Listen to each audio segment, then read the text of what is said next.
Okay, everybody, hello. I'm back for episode 2. It was a long, long wait.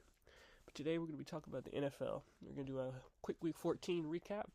Today, we're going to do the AFC to do the AFC today, and then tomorrow we'll do the NFC. So yesterday was Week 14, and off the Sunday games, we had the Buccaneers beating the Falcons 29-25. We had the Bears upsetting the Lions 28-13.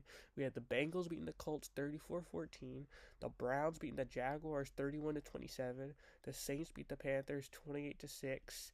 The Jets upset the Texans 30-6. The Ravens beat the Rams in overtime 37-31. The Vikings beat the Raiders 3-0. The 49ers beat the Seahawks 28-16. The Bills beat the Chiefs 2017. The Broncos beat the Chargers 24-7. And the Cowboys beat the Eagles 33-13. So like I said at the beginning, we're going to be focusing on the AFC today and the AFC playoff picture. So we're going to start off in the AFC East. The Dolphins got a big win yesterday. Oh, actually, no, my fault. The Dolphins played today. They play a Monday Night Football game against the Titans. They're at 9-3, leading the division, have a 2-game lead over the 7-6 Bills. They're playing really good football. Tyreek Hill's probably going to get 2,000 yards this season, and Tua's in the MVP conversation along with Tyreek. Raheem Mostert's having a great year, and they're competing for the number one seed with the Baltimore Ravens, and probably the Kansas City Chiefs are probably out of the number one seed race after losing to the Bills 20-17 yesterday. Then we got the Jaguars, the Colts, and the Texans all fighting for the division in the AFC South. The Jaguars currently lead at 8-5, followed by the Texans and Colts tied at 7-6. That's going to be an interesting division race to watch down the stretch with about 4 games left to go. Then we're going to move on to the AFC West. We got the Chiefs at 8-5, the Broncos 7-6, and the Raiders and Chargers both at 5-8. Chargers have been a real disappointment this season. Mostly because of their coach who's pretty incompetent, and Justin Herbert getting hurt yesterday really doesn't help their situation. So they're probably all but eliminated from the playoff hunt. And the Broncos have come out of nowhere, winning 5 of 6, I believe, to move to 7-6 and game out from behind the Chiefs. They have a chance to win the division if the Chiefs keep losing how they've been losing. And Russell Wilson has turned back the clock and referred it back to his Super Bowl form, back to how he's playing in Seattle.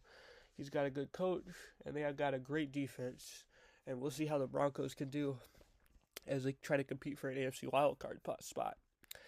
And then in the AFC North, we got the Ravens at 10-3, the Browns at 8-5, and the Steelers and Bengals both at 7-6. That's going to be an interesting division to watch too, but the Ravens seem to have wrapped that division up, and the other 3 teams are going to be fighting for wild card spots. This could be the one division that every team in the division could make the playoffs in this division, which that would be very interesting. I don't know if that's ever happened before. I'd have to look that up, and I'll tell you guys in the next episode. But moving on to the playoff picture, we got the Ravens 10-3. They have the number one seed so far right now through 14 games. The Dolphins at 9-3, the Chiefs at 8-5, the Jaguars at 8-5. Those are the 4 division leaders, and then the first wild card spot, the Browns at 8-5, the Steelers 7-6, and then the Colts at 7-6. Followed by the Texans, who are also 7-6. The Broncos are 7-6. The Bengals are 7-6, and the Bills are 7-6, who just beat the Chiefs yesterday. So we pretty much got about 1, 2, 3, 4, 5, 6, 7 teams. Looks like we got about 7 teams going for 3 spots. 17 for 3 spots. So this is going to be interesting into the season.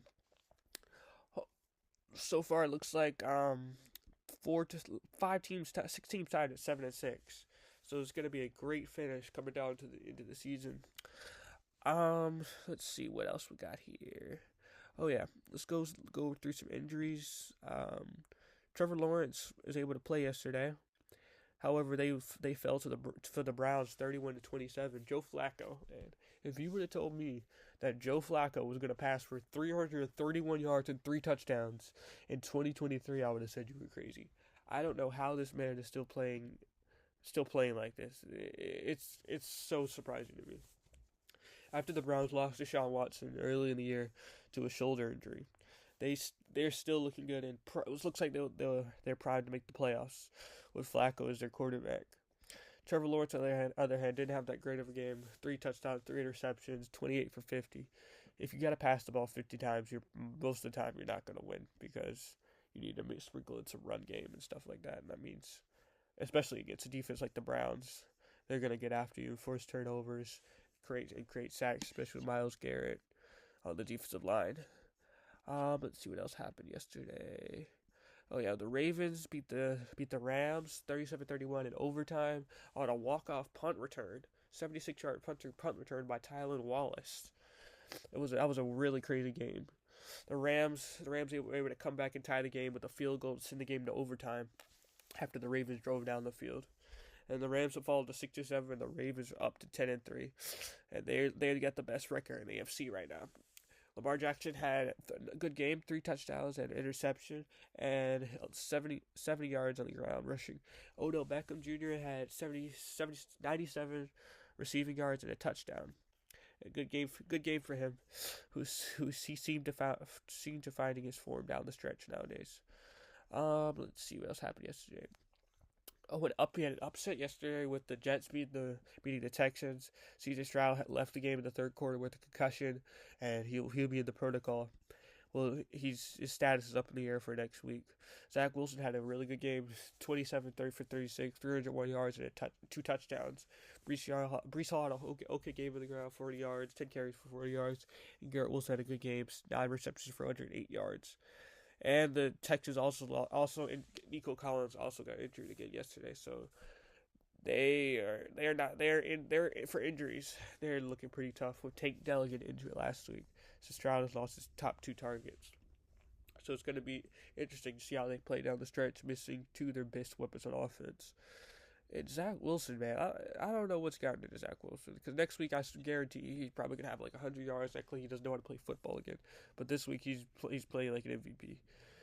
I don't know. It's very interesting just to me. Let's see here. Let's see what else we got.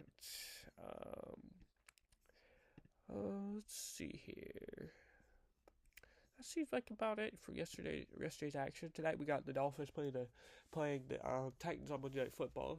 Should be a good, easy win for the Dolphins. If they lose to the Titans, they're gonna have some problems. Especially if they're trying to chase down the Ravens for the number 1 seed. They'll get to 10-3 with the win. And then we got the Packers and the Giants playing too. Packers should win that game. Jordan Love's been playing well of late. And now we're gonna move on to our next segment. Alright, time for segment number 2. So there were no NBA games last night to speak of, but on Saturday we had the in-season tournament finals with the Lakers beating the Pacers 123-109. Anthony Davis had a great game, 41 points, 20 rebounds at 4 blocks. Tyrese Halliburton was held to 20 points and only 11 assists as his Pacers fell to the Lakers by 14 points. Tonight we got the Heat playing the Hornets at 7, the Pacers playing the Pistons at 7, the Cavs and the Magic at 7, the Wizards and the Sixers at 7, the Nuggets and the Hawks at 7:30, the Raptors and the Knicks at 7:30, the Spurs take on the Rockets at 8 o'clock. Maybe the Spurs can finally get a win. We got the Mavericks playing the Grizzlies at 8, Bulls and Bucks at 8, Timberwolves and Pelicans at 8, Jazz and Thunder at 8, Nets and Kings at 10, and the late game Trailblazers and Clippers at 10:30. And that's going to be Monday, December 11th. Those are going to be the games. Leave down in the comments if you guys want me to do hockey scores and stuff like that. And I can talk about college football. We'll do that later this week. We'll do a segment about college football, and I'll tell you what I think about the rankings and stuff like that. But that's going to wrap up today's episode, and next episode we're going to cover the NFC playoff picture and the NFC divisions and all the injuries and stuff like that. I'll see you in the next episode. Like and subscribe, and comment down what you want me to talk about.